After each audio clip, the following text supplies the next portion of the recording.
The following interview is being conducted as part of the Price of Freedom project by the Madison County Military Heritage Commission to inform our community of the sacrifices made by those in the military on battlefields around the world.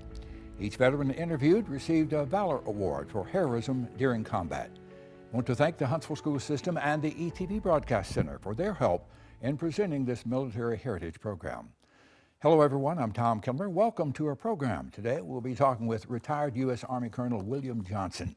Colonel Johnson served 30 years in the Army. He is recipient of the Army Commendation Medal with Valor for his heroic actions during Operation Iraqi Freedom in November of 2005. He was inducted into the Madison County Military Heritage Hall of Heroes in 2023. Will, thank you, sir, for being with us. Appreciate your time. Thanks, Tom. It's great to be here. Good to see you. Yes, sir. First of all, tell us a little about where you're from and where you grew up.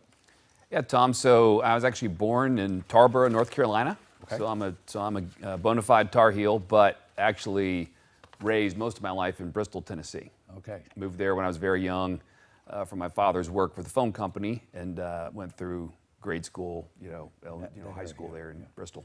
Now, did you have relatives in the military? I did not at that time. I mean, my father did serve during the Korean War era for a short period of time, but it was before I was born. So I had little exposure to it through him maybe, but not a lot. Yeah. Well, when did you kind of know that you had an interest in the military maybe? To be honest, what first drew me to it was an attraction to the academies. So I was a high school athlete, a very competitive swimmer, participated in a lot of activities, and someone made us aware of these things called military academies, West Point, Annapolis, Air Force Academy, and so forth. And I was like, wow, this sounds like a phenomenal opportunity to get a tremendous education, and have an opportunity to serve and have a pretty cool job to get out of a Bristol, Tennessee, relatively small town and see the world. So really did not have a vision of a career service at that time. It was really more of a tremendous opportunity for a great education, and then a pretty cool job following that. And one thing led to another, and 30 years later, here we are. Yeah. Well, you are a graduate, of course, of West Point. Tell us a little about the appointment process and why you did choose the Army. Yeah, that's a great question, because honestly, at the time, thinking way back then, I originally had thought about the Air Force because I had visions of being a pilot and possibly being in the astronaut program or something along those lines. But for some reason, between my junior and senior in high school, when I went to a couple of their camps, they had sort of these academic camps at one place and another. Something about West Point, the history, the tradition, it's our nation's founding military academy, 1802. Walking around the plain there, seeing statues of the likes of Eisenhower, MacArthur, Patton, these sorts of legendary figures. Something about that struck a chord in me, and I just felt like that was the place for me. Regarding the appointment process itself, it's fairly rigorous. I mean, the first step in the process, of course, is to apply like any university and get accepted academically, but they really look at the whole person. So being a top athlete, leadership opportunities, test scores, all those things go into it. But they're really looking for the complete person at the academies. And tough training, though. It's difficult. It's difficult. And in my case, once that process is done, and this is the same for most young cadets, you then have to get an appointment from your local congressman or senator. Right. And in my case, that happened to be a gentleman by the name of Senator Al Gore from Tennessee at the time. Okay. Of course, before he was vice president. From that general area, right? He is. He is from that part of Tennessee. And so I had to go interview with him in person. He took that very seriously. He was wanted to make sure the young men and women that he was sending to the academy were representative of what he thought the academies ought to be. And fortunately for me, he thought I could hold up to that standard. So I got my appointment from Senator Gore, and then once you pass a physical and a physical fitness test and those kinds of things, you're on your way. Yeah. So it puts you through the rigors, pretty much so, right? I mean, starting out the first day, basically. They do. The first summer you're there is very similar to basic training for any soldier who's entering the military, right? Yeah. I mean, it's rigorous physical training, military training, weapons training, field training, that sort of thing. Yeah. And then in my day, the academies were pretty harsh as well in terms of just the discipline as a freshman. You spend a whole year under what they call the fourth class system, or basically being a plebe, a freshman at the academy, and it can be tough. It can be tough at times. You really have to want to be there to succeed. Now, how is it determined, Will, that what you will do in the Army, your job classification? That's a great question. So one of the great things about the academy is I can speak specifically to the way West Point does it is you choose. Right. Okay. So your class standing at the end of your tenure there will dictate, whether you get your first choice of assignment or your third choice of assignment, what branch of the military you'll serve in, and where you'll go for that initial tour of duty. So in my case, I happened to be high enough in my class, not at the very top of it, but high enough I was able to get my first choice of branch, which was armor. Okay. So I chose armor branch and haven't looked back. I was toying with the idea of going infantry, but for various reasons at the time, I thought armor branch was the one for me. Yeah. And it's 4 years, right? Or is it give or take? It is a 4-year program, yeah. Right. Again, assuming you go straight through without any hiccups, it's a 4-year program. Yeah. Okay, now tell us a little about the rivalry with the Naval Academy. Do you guys even speak during the Army-Navy game? I mean, we do not, and I can't even believe you'd bring up such a second-rate institution as Annapolis in this conversation, Tom, and that's really unfortunate. Beat Navy, but no. So I think everybody knows the honest truth of this, and I think folks around America get an exposure to it at the Army-Navy game every year, right? I mean, it's a tremendous rivalry, and in my mind, one of the best in sports, you know. And it runs deep, but on the battlefield, we're all comrades. We all come together. We all come together. So that's it's a fun thing, and folks in this state would understand, your Auburn, Alabama kind of rivalry, the Iron Bowl, that sort of thing. But for us, the Army-Navy game is that level of intensity and that level of almost animosity, I would say. Yeah. But again, once that game is over, and that rivalry, around sports and things like that, we are absolutely comrades in arms. And I got to tell you, having deployed several times and served side by side with naval officers and Navy men and Air Force, it's one joint team out there fighting for our nation, period. Did you get to go to several of the Army-Navy games? Yeah, of course I went every year when I was a cadet, and I've been a few times since. I'll be honest, it's a little more fun once you're a graduate than while you're a cadet. Because while you're a cadet, you have to march on in uniform and all those sorts of things. Yeah. But once you get away from West Point, you can look back on it with a little more appreciation. I like to say it's a good place to be from, and not always a good place to be. Right. It's a little tough while you're there. Well, there are two great military academies, and we as a nation are extremely proud of both of them. So yeah. So I'm trying to be impartial. There we go. Well, we also have to acknowledge the Air Force Academy too. They're out there. Exactly. Yeah, we need to mention that. They're the third younger sibling there because they're much newer, obviously, than West Point and Annapolis. But yeah, all three are tremendous institutions, no doubt about it. Now, where were you stationed, Will, after you graduated from West Point? So my first assignment was actually at what was then known as Fort Benning, Georgia. Okay. It's been since renamed Fort Moore, but I was assigned to what was then the 3rd Brigade of the 24th Infantry Division in an Armor Battalion, 269 Armor, on a little place called Kelly Hill. So that was my first, my first tour of duty. After initial training, so you do graduate the academies and go to some training in your basic branch, which for me was at Fort Knox. Okay. So I spent several months at Fort Knox learning the art of being a young platoon leader on tanks. How to maneuver, fire, train with tanks, and then I went to my first actual operational assignment at Fort Benning. Mm-hmm. Is that pretty tough? How long did that last? You're in armor and you have to learn all these different. You have to really master your craft. Because your time at the academy is spent on like any university. It's not just military training for 4 years. You're learning your academic, skills.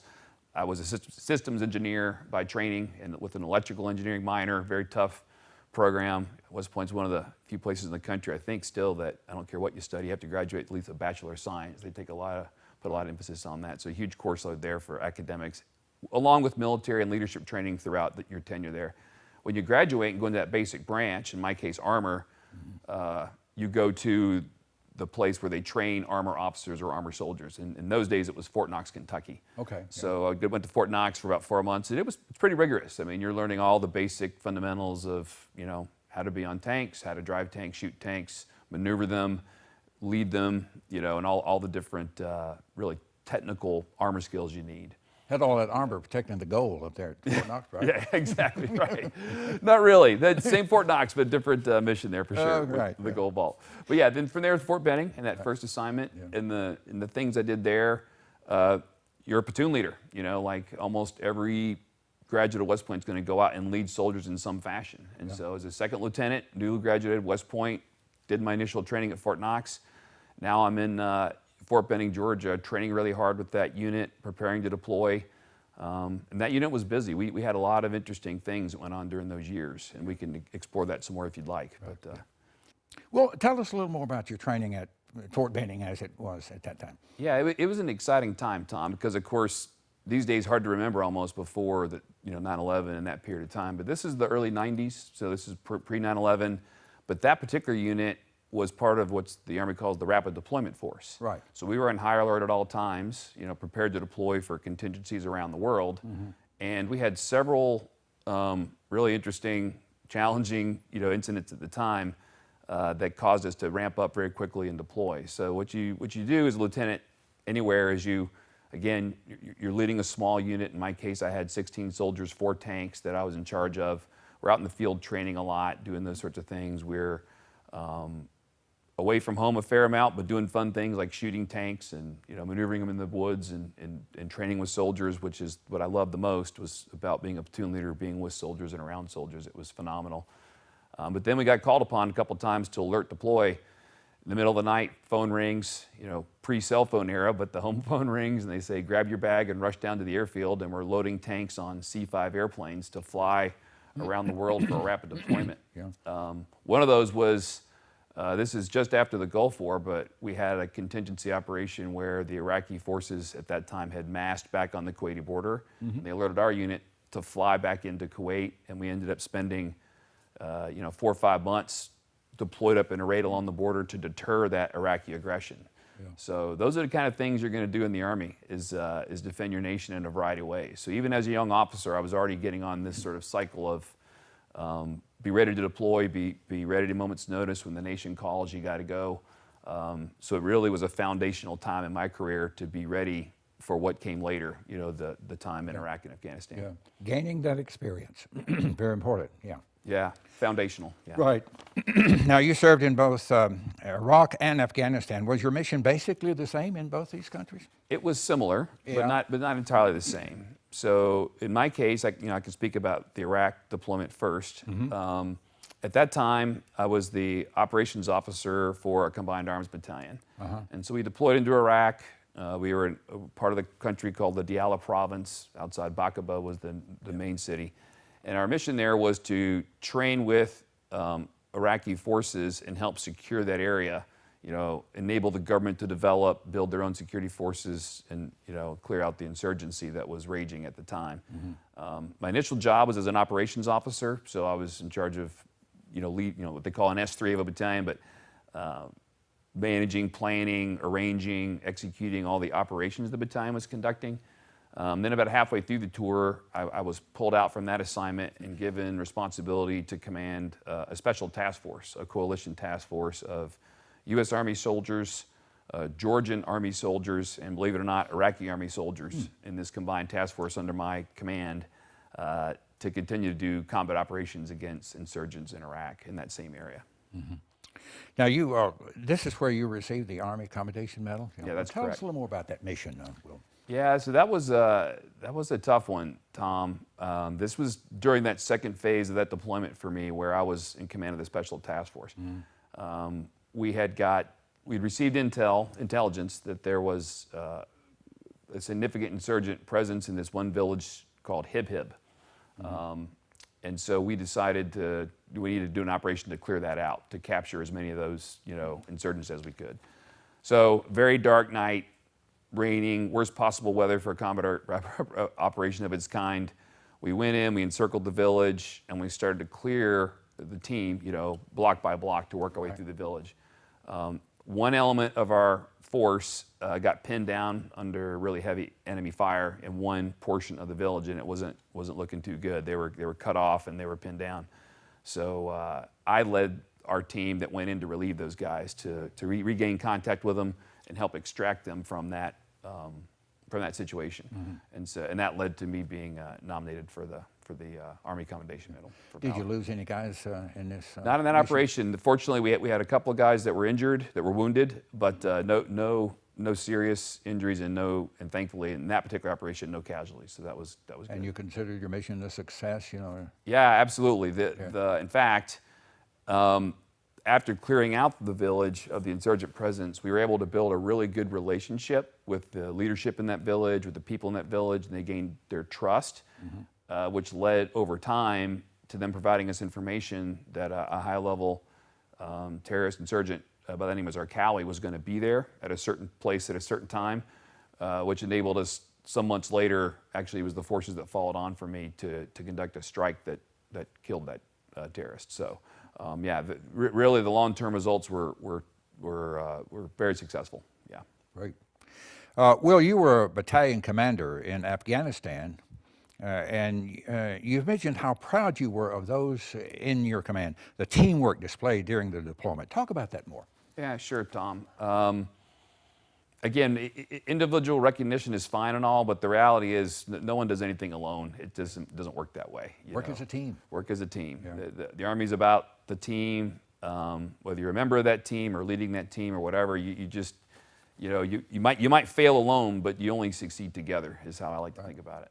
So my next deployment, I spent sort of 3 years in between at U.S. Central Command out of Tampa, which involved what my wife called a 3-year deployment with laundry. Yeah. we were back and forth to the theater a lot, shorter periods of time, but doing that sort of thing. But then moving forward to the time as a battalion commander, so then I assumed command of a battalion in the 101st Airborne Division. And I should mention that while I talked earlier about my time spent on tanks and in heavy armored units, really both of these deployments we're talking about, there were no tanks involved, right? Okay. Yeah, we were operating as a light force effectively in both deployments. And especially in the 101st, there are no tanks. You know, first time we showed up there, my son, he was relatively young at the time, said, "Hey, Dad, where are the tanks?" And I'm like, no tanks in the 101st, son, plenty of helicopters, you know. Yeah. Anyway, so we deployed into Afghanistan with the mission to clear an area of Western Nangarhar province, which is an area that the U.S. forces to that point in the war had not really been. There was no U.S. presence out there.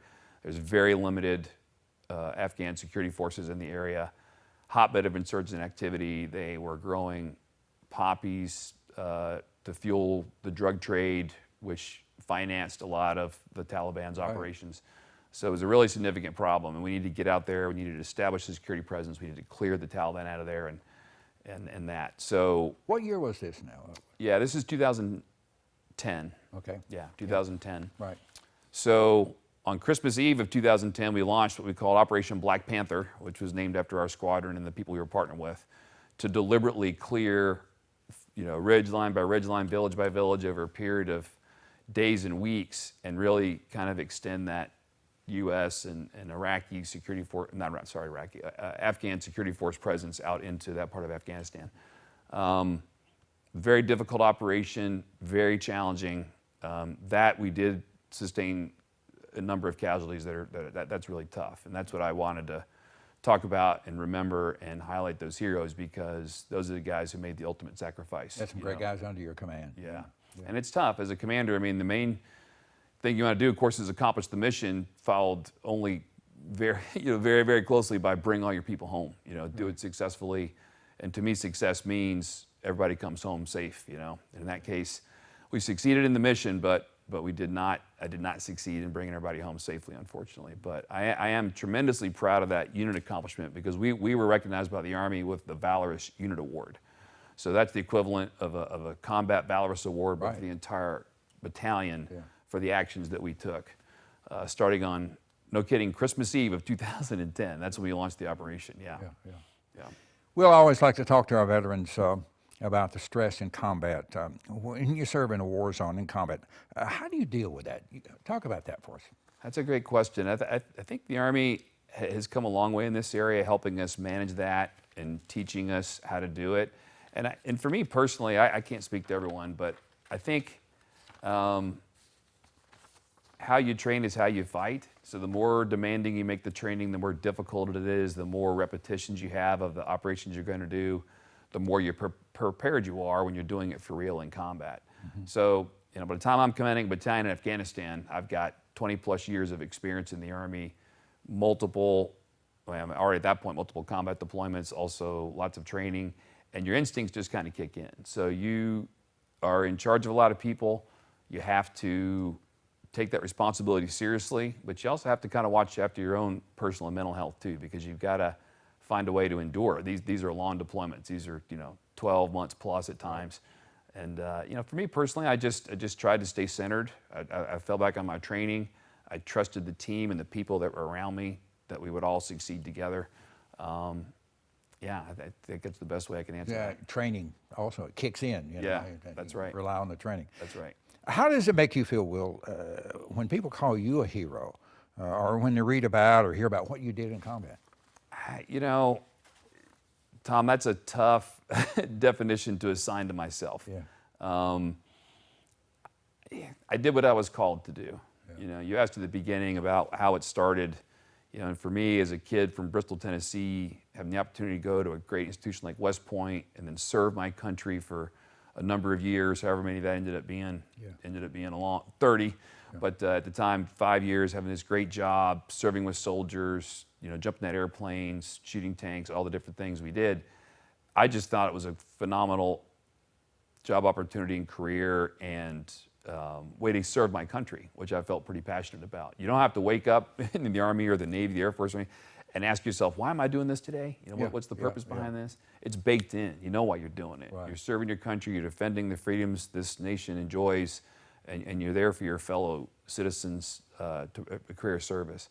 But to call me individually a hero, I feel like there's so many other great heroes out there, not just in the military, but in our society in general. Right. The nurses down the hill there in the ER tonight, those are heroes. Saving lives. Saving lives. We got our policemen out on the street trying to do their best to keep our cities safe. We've got our firemen charging into buildings to get people out.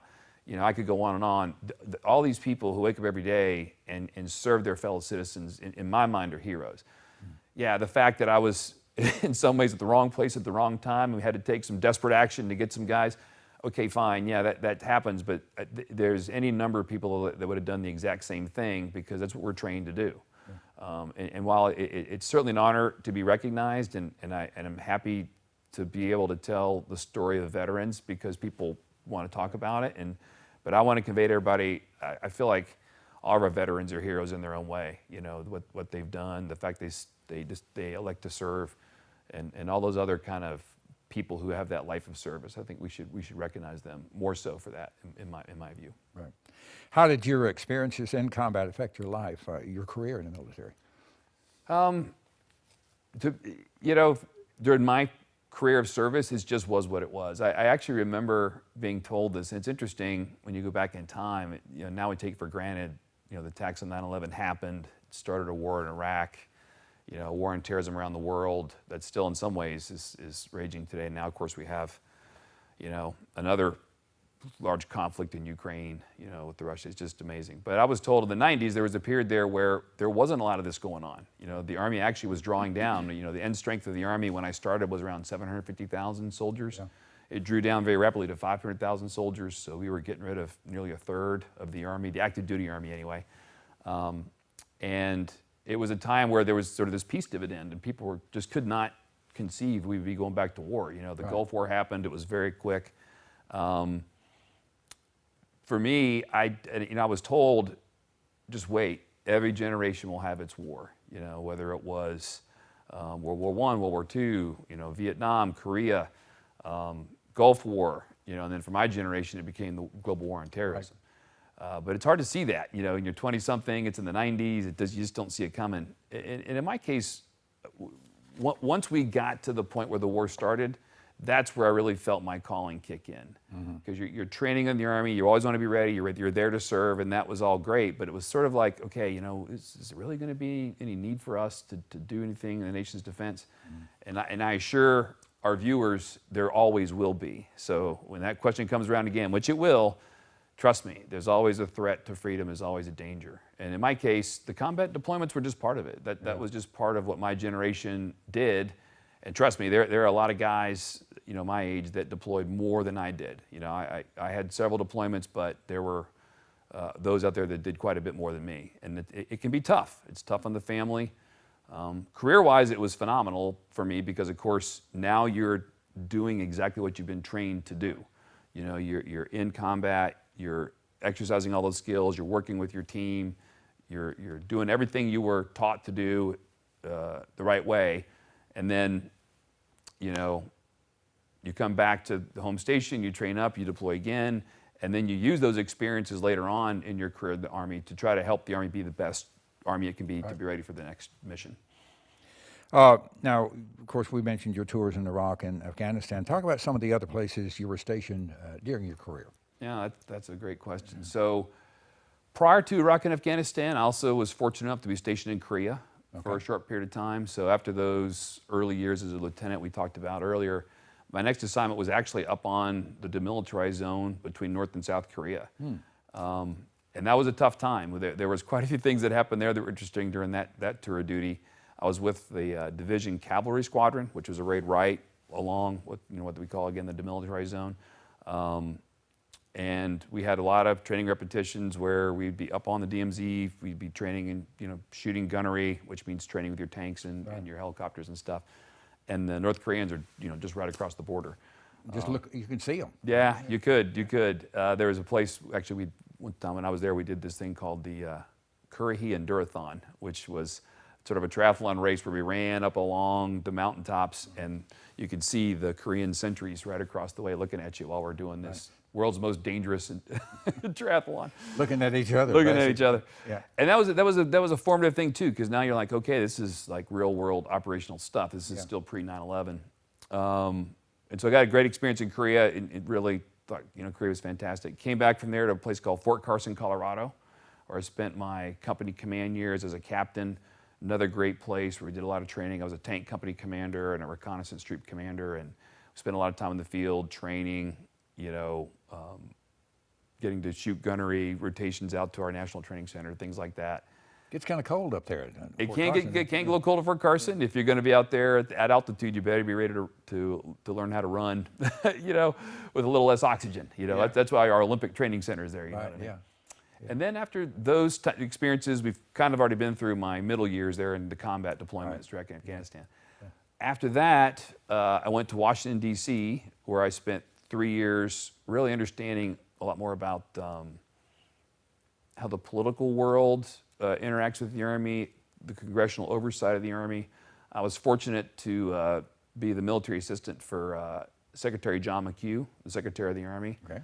Phenomenal experience, just have the highest regard for him and learned so much from him about leading an entire Army, being the Secretary of the Army, being the leader of the Army, and how much he cared for soldiers. He's a congressman, was originally a congressman out of the state of New York that had Fort Drum in his district, and he's just a phenomenal American to have the highest regard for, because his passion was for making sure the men and women in uniform, our soldiers, their families, had everything they needed to be successful as an Army. And then working with them on that interaction with Congress was interesting, because the political sphere is, and especially right now, it's a challenging thing. But from there, the Army sent me to Japan for a couple of years, which was, my wife Meredith refers to that as the Army's gift to our family, because after all those combat deployments and those things, this was a different kind of job entirely. I was in charge of all the Army's military bases in Japan, the Army's bases in Japan and Okinawa. Okay. And so that was a great time to learn a foreign culture, deal with the Japanese government quite a bit, deal with the Japanese Army, support all of our soldiers and families that were stationed in Japan at the time on the Army bases. So that was a great couple of years. Yeah.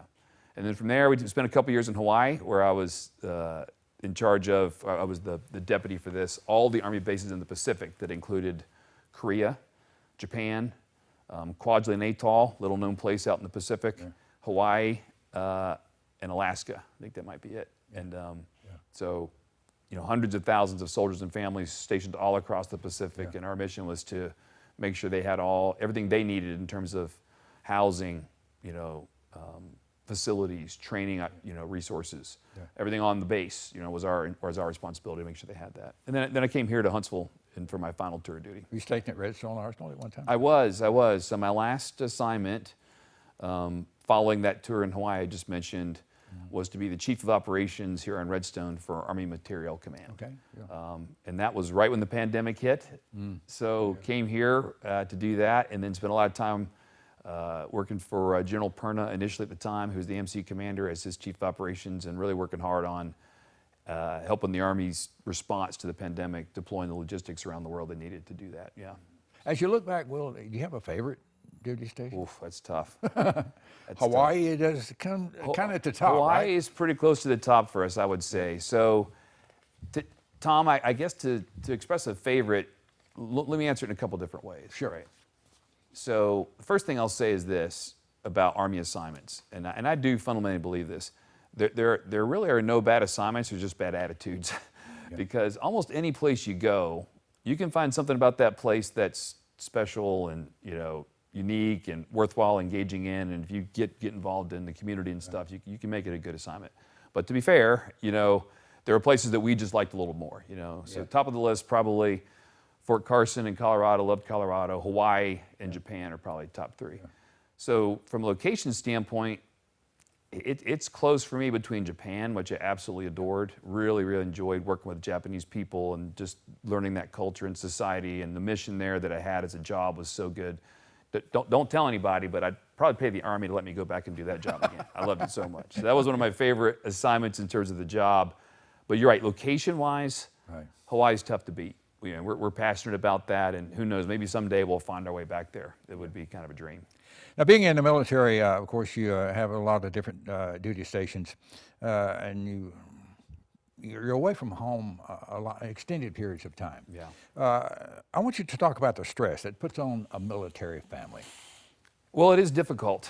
And, my wife, Meredith, and our two kids, Braxton and Sydney, have had to endure a lot of that, during my career because, my kids were young and growing up at home. And so I missed birthdays and holidays and things like that during those deployments. I will say this, I married well, Tom, because my wife is an Army brat, as we say. Her father also served in the military his whole career, so she grew up around this. Right. So when we got married, she already had the taste of it, kind of. Yeah, right. She knew what she was getting into. Yeah, that's exactly right. So she knew what she was signing up for. Of course, once 9/11 happened and the combat years started, that was a whole different level of stress. And in our case, like I said, during that deployment in Afghanistan, we lost quite a number of soldiers over there. And so my wife Meredith was on the home front trying to help those families cope with that loss. And so I'm forever indebted to her, and I know, they probably feel like they are too to some degree. And we just our hearts just go out to them. And it was, the least we could do. But Meredith, she's not getting paid for that. That's not her job. But she took it upon herself to really, really reach out to and care for and do her absolute best to try to help those families cope with that loss and navigate that. Hold the fort down. Yeah. That's tough. And for the kids, I think you'd have to ask them to really know how they feel about it. I mean, not being around for their birthdays and these holidays and anniversaries and things is tough. But on the balance, it also has been a tremendous adventure. I mean, our kids have been to, we've lived in, so many different places. I think 16 or something, if I counted it all right, with the kids, different locations they've lived, or maybe 16 locations I've lived, and maybe it's like, 8 or 9 for them individually, whatever. But they've lived all these different places, seen all these different people. They've lived overseas in Japan. My son still speaks Japanese a bit from that experience and still loves that. While we were stationed in Asia, they visited, over a dozen countries each, travel around the world. So while the demands of the deployment and the demands of the absences on my part are hard, in return, as a family, I think we were really enriched by all those experiences, the places we lived, the people we met. And I think it's going to make them, tremendous adults to have had that exposure and experience, rather than just staying, kind of one place their whole lives. I think it's really, really good. Yeah. Well, what kind of adjustment was it for you from military life to civilian life when you retired? Yeah, it could be a challenge. Yeah. It can be a challenge. I think I transitioned well. The company that I initially joined when I left the military was very veteran friendly, had a lot of the veterans in it, so there were a lot of people there that had similar experiences and backgrounds that you could talk to about it. But the mission's different, So finding, I think, for any veteran who's listening to this, who wants to think about what they want to do, finding civilian work that has purpose, you know. In some cases, if it's what you want, that has some kind of connection back to the military, which is what I've done. The two companies that I've worked for both directly serve the military in various ways. So that's just a connection that I can feel pretty passionate about as well. I'm not doing it in uniform anymore. You know, I'm working for companies that provide services to the military, and so I feel good about that. Yeah. But yeah, you miss it. You miss being on the team. You miss, in a weird way, those late night phone calls, those alert deployments, and just that sense of camaraderie and purpose, and warfighting together. It's being on a team in that way is tough. You miss it. Do you stay in touch with a lot of the guys you served with? I do. Yeah, I've got a close bond, particularly with several of my West Point classmates. You know, we've stayed tight for 30 some odd years now, whatever, 34 or 5 years since we graduated. And then also those that you serve with in uniform. You form, a band of kinship, I was in, it's funny, a lot of people may have heard of the Band of Brothers. That movie, yeah. So that was the regiment that I was in when I was in the Army. So that Band of Brothers regiment, the 506 Currahees, still have quite a few friends from that experience that we remain close. Yeah. Good to stay in touch with old friends. Yeah. It is. Yeah. Have you ever thought about, would you do it all over again? Oh yeah, without question. Without question. Yeah. Again, some days are better than others. There were highs and lows, and while being a battalion commander, particularly in combat, that we spoke about that, and losing those soldiers, that is just, that'll weigh heavy on my heart for my whole life. But, on the other hand, I'm also tremendously proud of what that battalion accomplished and all the guys that we did bring home, all the soldiers that were successful in the mission that we accomplished. And then, aside from those combat deployments that are not, it's not something you're seeking to do. I will say this, for me, it's not like, oh, I can't wait to go to combat. That's not how that works, right? When the nation calls, you be ready, you answer the call, period. Right. But you don't need to go thinking it's some glorified thing, because combat is not glorious. It's difficult, it's demanding, it's necessary, and you be ready to do it when they call you, and you go.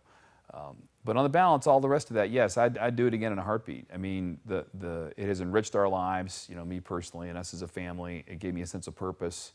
As a young kid, again, growing up in Bristol, Tennessee, dad who works for the phone company, just trying to figure out how I'm even going to pay for college, how much let's go to college.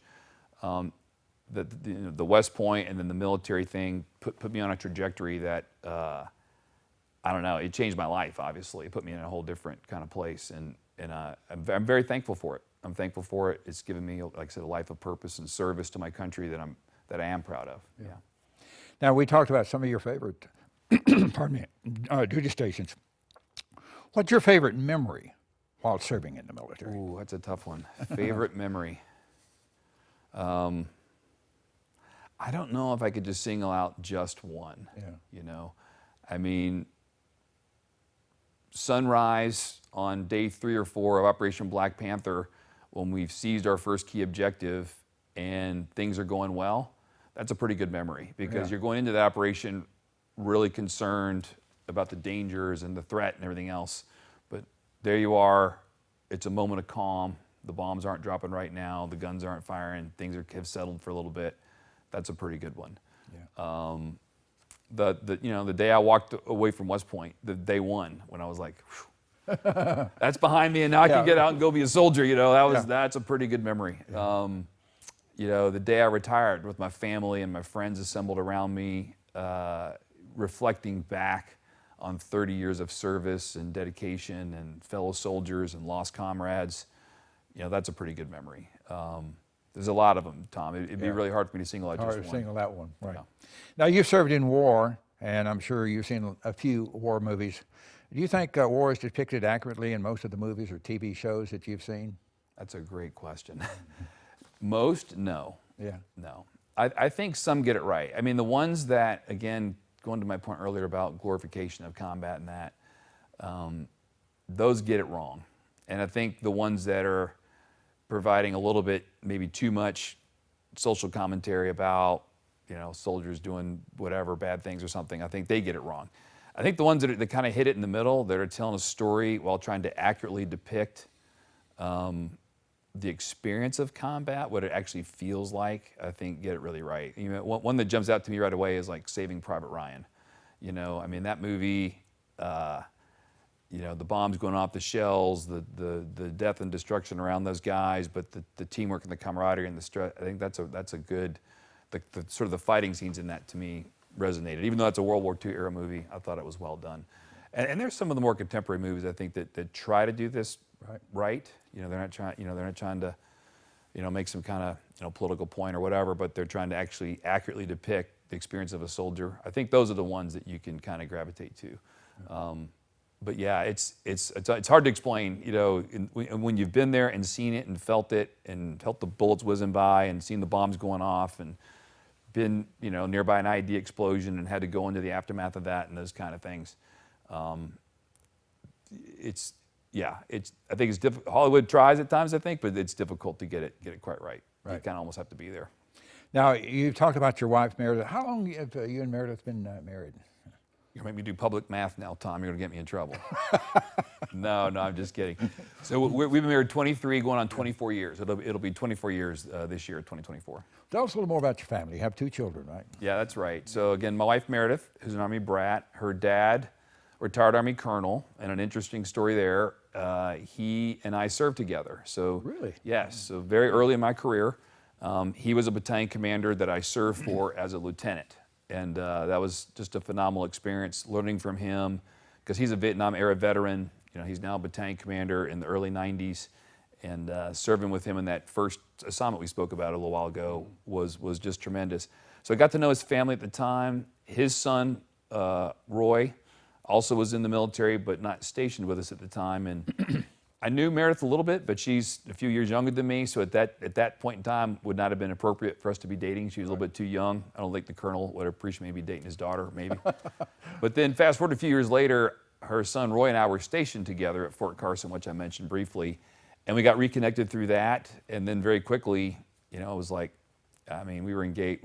From starting dating to engaged was 9 months. I think we were married within the year of almost. We just knew, you know, because at that point I was almost 30, and you know, she kind of knew what she was looking for. She was in graduate school at Emory University here in Atlanta.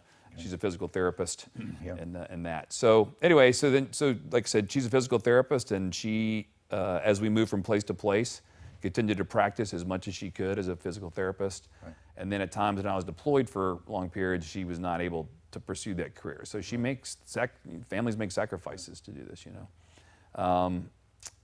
And then, you know, once things kind of settled down and the deployment slowed up a bit, she was able to kind of get back into that, and our kids were a little bit older. Yeah. Our son Braxton graduated from Huntsville High. He is down at the University of Montevallo studying mass communications. What? Yeah, so who knows, maybe you could give him some tips here, Tom. You can get him in your career field. Oh, yeah. And he's doing really well. And then our daughter Sydney is actually still a junior at Huntsville High. Yeah. Good. I know you're proud of both of them. I am very proud of both of them. They're entire family. Right. Yeah, they're tremendous kids, and like I said, they were great military kids, moving around all the time, and they endured that well. But I think they have found, you know, a home here in the Huntsville community, which has been very welcoming, very veteran friendly. So, yeah, they're doing well. Let's talk about that a little bit now. You were stationed at Redstone. What was the decision to stay in the Huntsville area after you retired? Yeah, so of course mentioned, you know, my wife's father, you know, her parents were, you know, in the military for many years. Mm-hmm. He actually retired here. So he and his wife, Amy, they retired here in Huntsville. Mm-hmm. And so that was a draw to be close to them. Right. Of course, my family's still up in Tennessee. My parents have since passed away, but my brother's in Nashville, my brother Derek. And so having the opportunity to come to Huntsville, be stationed at Redstone for my last assignment, I felt like there were a tremendous amount of, you know, civilian career opportunities after the military. Was a good fit to be near Meredith's parents, to be near my family. Right. And oh, by the way, for those who aren't paying attention, Huntsville's pretty fantastic. Yeah. I think the secret's getting out a little bit, you know. Yeah. A lot of folks moving here, but it's a really good place to live, and we just felt like it was a good place to settle after our military time. Yeah. Tell us about your job now. Who are you working with, and what are you doing for that company? Yeah, so I work for a software company called Palantir. Palantir? Yeah, I'm one of their business development executives, you know, our site executive here in Huntsville, and we specifically do software integration, data integration services for a bunch of clients.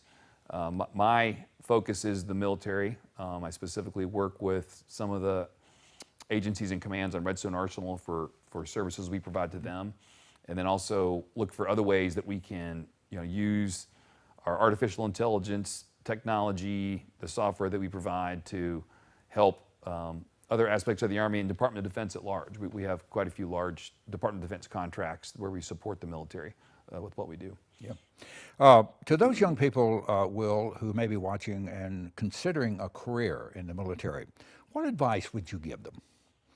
Don't think twice, sign up tomorrow. You know, I mean, here's the thing, Tom. It is such an amazing experience. And I know when you're 17 or 18 years old, it's hard to understand, I mean, a year seems like a long time. Right.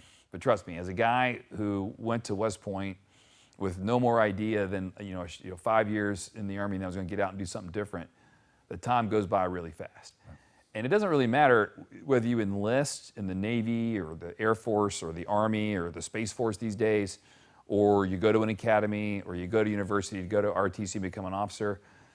Spending just a few years, even if it's just 3 years, 4 years, in uniform, serving your country, having an adventure, learning a skill is just such a phenomenal opportunity for young people in this country. Yeah. So I'd encourage every single one who's interested to really, at least consider it. At least consider it. Right. Talk to some veterans. Yeah. Talk to a recruiter. If you don't want to trust the recruiter, that's fine. Come see one of us and let us tell you about it, because I'll tell you the honest to God's truth. I mean, it changed the trajectory of my life in ways that I just can't even cover in just this short period of time, and in very positive ways for the most part, right? So for the young people who just, even if you think you might want a career in something else, take the opportunity, give something back, serve your fellow citizens, serve this great country. And you will always then be a veteran. I mean, that's something you'll then be part of a small percentage of this country that ever choose to serve, and that's an elite club to be in, and it's a club you want to be in. I'm telling you. And oh, by the way, while you're doing it, you're going to have a phenomenal experience. Yeah, it's going to be hard, but nothing in life worth doing is easy. And you get some benefits too. I mean, oh, the benefit! Come on. I mean, so we go. Yeah. So I don't want to get on my recruiter stump speech, but yeah. So joining out of high school. Do your few 3 years, you get the GI Bill, can help you pay for college. I mean, there's so many advantages that way.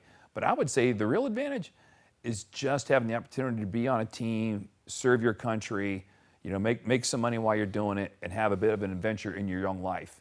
And then, it may not be for you for a career, and that's okay. Yeah. The Army expects it. Not everybody who joins is, exactly. is going to spend a career out of it.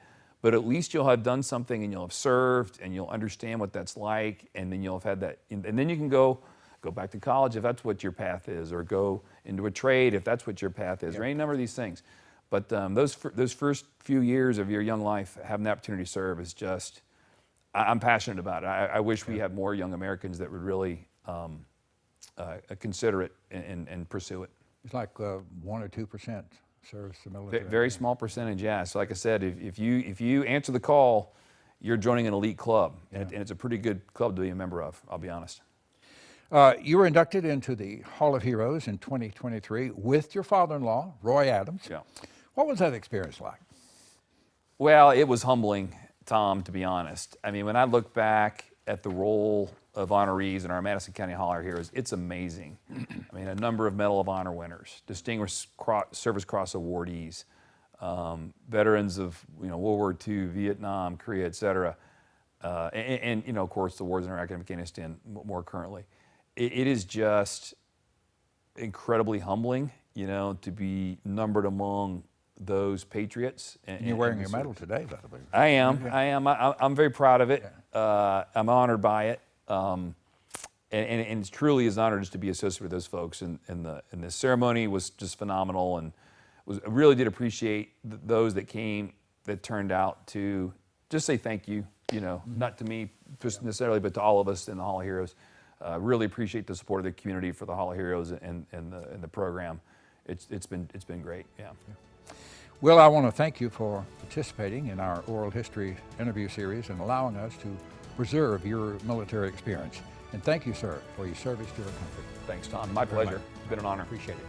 Now, if you'd like more information regarding this interview or any interview in our Military Heritage Series, please visit the Madison County Military Heritage Commission website at mcmhc.us. I'm Tom Kennemer. Thank you for being with us.